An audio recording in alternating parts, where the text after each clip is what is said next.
Thank you everybody for watching this video. Push the like button, leave a comment, subscribe, and push that notification bell. It will help us tremendously to grow this channel. We have a bunch of stuff coming out for you, the fans, unique content, so please stay tuned.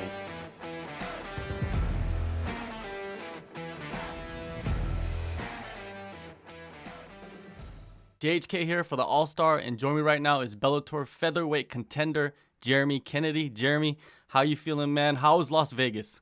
I'm feeling good, man. Vegas is good. It's probably the best place weather-wise at this time of year, compared to anywhere else. Like, we got sunny every day, nice warm weather, and the rest of the world, the rest of the country's, dealing with the cold, so it's all good. Yeah.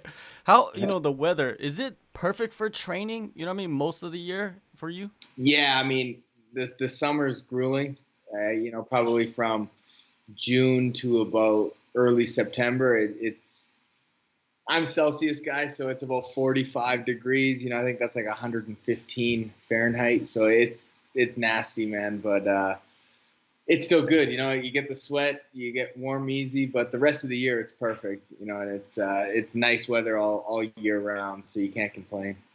Are you completely relocated to Las Vegas now? Yeah. So I was splitting my time like half and half back between here and Canada, and then once the pandemic hit, man, it was impossible. With the border just shut everything down. You had to quarantine anytime I went to Canada for 2 weeks, and it was just a nightmare to try to go back and forth. So I obviously chose here. I packed up everything, drove the car down with my dogs, and my wife met me here, like flew down and met me here, and we got a lease, got an apartment, a house here, and rented our house back in Canada, and now we're pretty well set. We're American residents. But you're not American though, right? Oh no, I'm still Canadian, but I actually just got my mouth guard done, and I decided to rep them. All right, not bad. I train in the U.S., but I'm Canadian, born and raised. But America's gave me so much opportunity and life throughout this whole pandemic and everything too. So I kind of represent them both now.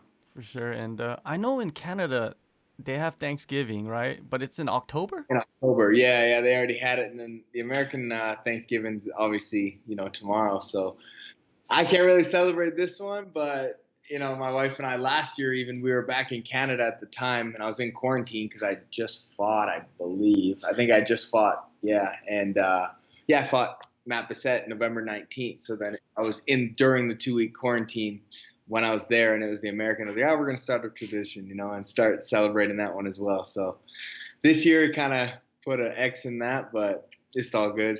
For sure, man. You could celebrate Thanksgiving, your own Thanksgiving after the fight. Yeah, exactly. Yeah, for sure. And your last fight, man, it was in April against Adam Boric. Didn't go your way. Judges' scorecards. What is your assessment of that fight? Yeah, I mean, that's a tough one.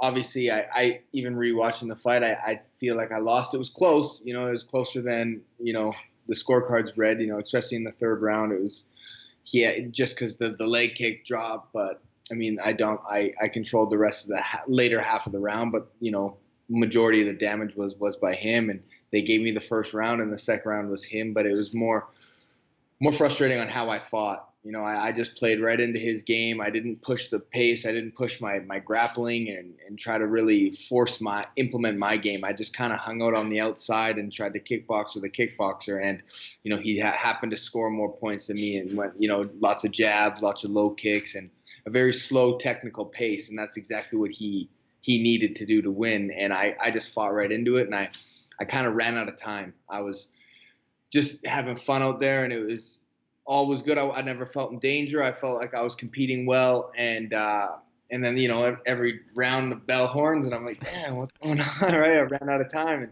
my coaches, gave me a lecture on that one. And at the end of the round, at the end of the fight, really, I was full of breath. I was all good, and just a banged up leg, and like, man, I gotta be spent at the end of these fights. And that's when I know I put it all out there, is when I'm exhausted, and I wasn't at the end of that fight. And I learned so much. I was like, you know what, I gotta be very smart and technical and win these rounds. And 5-minute blasts, it's 3 5s. So I just go out there, and I'm confident in my cardio that I go hard for 5 minutes. I have a minute to recover, and I will recover. My heart rate will elevate. Will calm back down, and then I go hard for another 5. Rest, hard. So it's just 3 hard pushes. I just break it up into, rather than one long fight. It's just go, balls to the wall for 5 minutes straight, and then rest, do it again, rest, do it again. And at the end of the fight, my cornerman should be carrying me to the corner, and so I think that's the biggest frustrating part in that one is, I kind of beat myself on that one, but I'll see him around. I know it. He's at the top of the division now. He's doing well. Should have a title shot soon, I'm sure. And we're both young guys, and so we're going to be in this division. We're both in the rankings. We'll be hovering around that top spot, and this matchup here there's no way it's going to fight that way. It's going to be a head-on collision, with Sanchez. He's a wild man. So I'm excited for this one to kind of make up for that last one. Like you just said, you are young. You're only 29. Probably You haven't even hit your athletic prime yet. I feel like I'm hitting it now. I'm just kind of coming into it. Now ever since I moved down here full time, I'm doing the stuff I was doing in camp year round. Before I would just be here for the 2 months prior to a fight, then I would head back to BC and relax and get some training in, then come back out and back and forth. And now, since my last fight, I've just been grinding out here, getting better, getting stronger, mentally getting better, getting all these rounds in. And, it's been, 7+ months now that I've been doing like a 7-month camp, so I just feel like it's all coming into a whole right now. You also have been part of other fighters' camps too, right, during that time? Yeah, absolutely. That's the thing with Vegas, man. Everyone's coming through. At one point I'm helping Islam fight. I think that was for the guy before he fought Hooker was Moises. Out on this one, Moises. Yeah. So I was in there and then helping out all the Dagestanis when they were here, getting ready back right before the summer. And just training with lots of guys. Ige's always in the gym. Kai Kamaka, who's actually on this card now. Julian Arosa, it's just the list goes on for 45ers.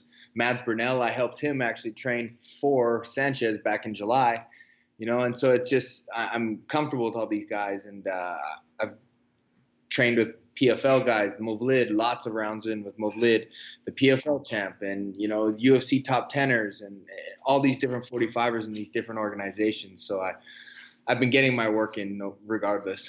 I know, man. You just mentioned some crazy grapplers right there. Yeah. My game too, so I'm just, it's awesome out here. You can't complain. The days of fighters just doing camps and fighting, it's over. If you don't train year round, you're not going to be one of the best. Yeah, you're going to fall behind. That's all it is. I look at Rampage Jackson as one of those examples. You know what I mean? He would do a camp and fight, and afterwards he'd just blow up. You know what I mean? Yeah. And you could do that back 5 years, 10 years, but now it's just a completely different game. It's not even the weight, it's the game evolves, man. And that evolves just day in and day in the gym, So, guys start picking up tricks, and the newest UFC event happens, and something crazy happens, and everyone's doing it the next week, and you got to be in the gym, you got to keep up with all these guys. And especially in Vegas here, everyone's always coming through with the PI. They're doing testing, and they're coming doing recovery, and so they'll come over to Extreme and get some rounds in. So I'm always getting different bodies too, and networking and connecting with all these different guys. So I feel like I can go to any gym in the country and know at least a couple guys, So even though you're coming off a loss, I feel like you ended up with a way better matchup compared to like Adam Boric. Yeah.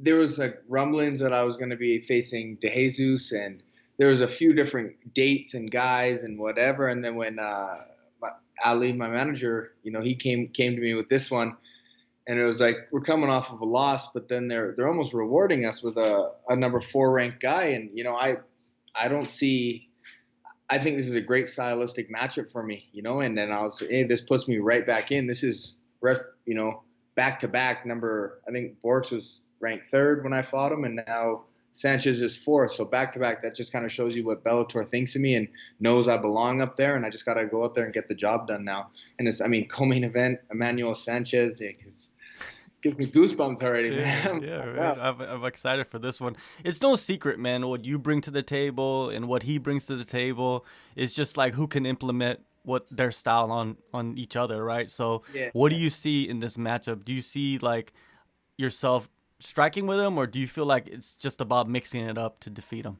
Yeah, I think you got to mix it up with him. You can't just go in there with one game plan, but you also, yeah, you gotta have it all, But you have to be able to mix it up well. But I think the biggest thing is I'm going to be able to dictate where this fight takes place. Whether it's we're on the cage, whether we're on the ground, or we're standing up, it's all going to be on me, because I really feel like my wrestling's levels above his. On the feet, he's dynamic, and he throws everything, and he's got an endless gas tank. So this guy will, you can't let him get on that roll, and on the ground, he's submission savvy. He's throwing things up from his back, rolling on crazy things, throwing elbows from the bottom. He's very active. So he's a guy that I got to be sharp everywhere. But I feel like, I just think with me being able to dictate, and we're both high level grapplers. I think the striking is going to be very different. We're both good strikers, but different style, and I just don't see him getting off the kind of momentum that he needs to build and climb in this fight, especially in a three round fight that I'm going to be coming balls to the wall, making up for the last one and this one, So I'm coming with aggression and intent with this one. So I think that's going to be the difference. With the win, man, you take out the number 4 guy, and that puts you right smack dab in the middle of the title picture, right? Yeah, short path to the title after that one, and it's kind of a fuzzy, hazy division right now. You don't know what's going on with, obviously Pitbull's, you got to give him some respect. He's still got some pull. He reigned over the division forever, So if he wants that rematch, it just doesn't seem like he's not eager. He's done some weird things. He gave up his 55 belt. So you don't really know what's going on there. But, AJ wants to stay busy. You got Borix there, you got Mad. So I got to get this job done. I want to get another contract, stability, go home for the holidays, and then let this stuff fizzle out and see where I fit in. So this fight is for a new contract? Like this is the last fight on your contract? No, it's my third fight on the contract, but I want to make a statement on this one and be able to negotiate and get that contract, So I got to impress, and they're giving me a great platform, great opponent, and I just got to go capitalize on this opportunity. Yeah, and what you mentioned earlier about the last fight, I feel like you could take that into this one and get that victory, right?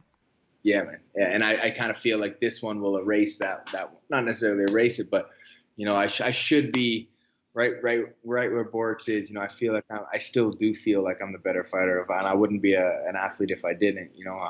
And I feel like with this one, that puts me right there again. So it's just delayed, but I'll be there. Even if, let's say, McKee doesn't defend the belt, right? That just leaves Pitbull out there for somebody to fight. And yeah. So he's hanging at that number 1 spot now too. So he's got a target on his back as well. And when I signed with Bellator, it was their staples. You got the Daniel Weichels. You got Henry Corrales, and the guys who've been around. Emmanuel Sanchez. I knew I was going to come across Sanchez soon. It's a little sooner than I thought, but I love it. I'm excited for it. Pitbull, you got McKee. So these guys that have been around forever and grew up through Bellator, and I just want to establish myself in there, and it starts with Sanchez. A couple more questions, man. PTSD from injuries or weight cuts, losses, even damage taken in fights. Does it linger with fighters in MMA? For me personally, I think just more weight cut.